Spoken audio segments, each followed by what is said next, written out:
బీరకాయ తొక్కలతో పచ్చడి ఎలా తయారు చేయాలో చూద్దాం. ఈ వీడియో మీకు నచ్చినట్లయితే ఒక లైక్ చేయండి. అలాగే మీ ఒపీనియన్‌ని కామెంట్ సెక్షన్‌లో తెలియజేయండి. ఇది వేడి వేడి అన్నంలోకి చాలా టేస్టీగా ఉంటుంది. మీకు నచ్చితే గనక ఒకసారి ట్రై చేయండి. బీరకాయ తొక్కలను శుభ్రంగా కడిగి చిన్న చిన్న ముక్కల కింద కట్ చేసుకోవాలి. స్టవ్ మీద ప్యాన్ పెట్టుకొని 1 టేబుల్ స్పూన్ నూనె పోసుకొని, నూనె వేడిన తర్వాత కట్ చేసుకున్న పచ్చిమిర్చి వేసుకొని ఒక 4, 5 నిమిషాల పాటు వేయించుకోవాలి. మీరు గనక పచ్చడి స్పైసీగా తినాలంటే గనక పచ్చిమిర్చి అనేది ఎక్కువ యాడ్ చేసుకోవాలి. పచ్చిమిర్చి అనేది ఫ్రై అయిన తర్వాత ఒక గిన్నెలో వేసుకొని పక్కన పెట్టుకోవాలి. అదే ప్యాన్‌లోకి మనం కట్ చేసుకున్న బీరకాయ తొక్కలు, పావు టీ స్పూన్ జీలకర్ర, 4, 5 ఉల్లిపాయలు వేసుకొని బీరకాయ తొక్కలు పచ్చి వాసన పోయేంత వరకు కనీసం 4, 5 నిమిషాల పాటు స్టవ్‌ని మీడియం మీద సిమ్‌లో పెట్టుకొని కంటిన్యూస్‌గా కలుపుతూ వేయించుకోవాలి. అప్పుడే బీరకాయ తొక్కల పచ్చడి అనేది టేస్ట్ అనేది బావుంటుంది.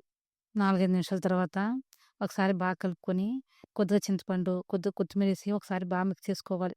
స్టవ్ ఆఫ్ చేసి చల్లగేంత వరకు పక్కన పెట్టుకోవాలి. ఆ వేడికి చింతపండు, కొత్తిమీర మగ్గిపోతుంది.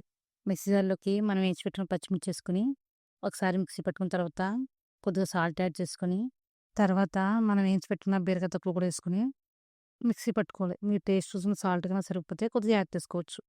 పచ్చడిని తాలింపు పెట్టుకుందాం. స్టవ్ మీద ప్యాన్ పెట్టుకొని 1 టేబుల్ స్పూన్ నూనె పోసుకొని, నూనె వేడిన తర్వాత ఆవాలు, జీలకర్ర, పచ్చిశనగపప్పు, ఎండుమిర్చి, కరివేపాకు, కొంచెం ఇంగువ ఇవన్నీ వేసుకొని ఒక 2 నిమిషాల పాటు వేయించుకోవాలి. ఇవి ఫ్రై అయిన తర్వాత మనం మిక్సీ పట్టుకున్న పచ్చళ్ళు వేసుకొని ఒకసారి బాగా కలుపుకోవాలి. అంతే అండి. ఎంతో టేస్టీగా, ఈజీగా, హెల్తీగా బీరకాయ తొక్కల పచ్చడి రెడీ. మీకు ఎవరికైనా నచ్చితే గనుక ఒకసారి ట్రై చేయండి. అలాగే విడిపోయిన ఒపీనియన్‌ని కామెంట్ సెక్షన్‌లో తెలియజేయండి. ఇందులో ఫైబర్ ఎక్కువ ఉండటం వల్ల హెల్త్‌కి చాలా చాలా మంచిది. ఇది వేడి వేడి అన్నంలోకి చాలా టేస్టీగా ఉంటుంది. మీకు నచ్చితే గనుక ఒకసారి ట్రై చేయండి.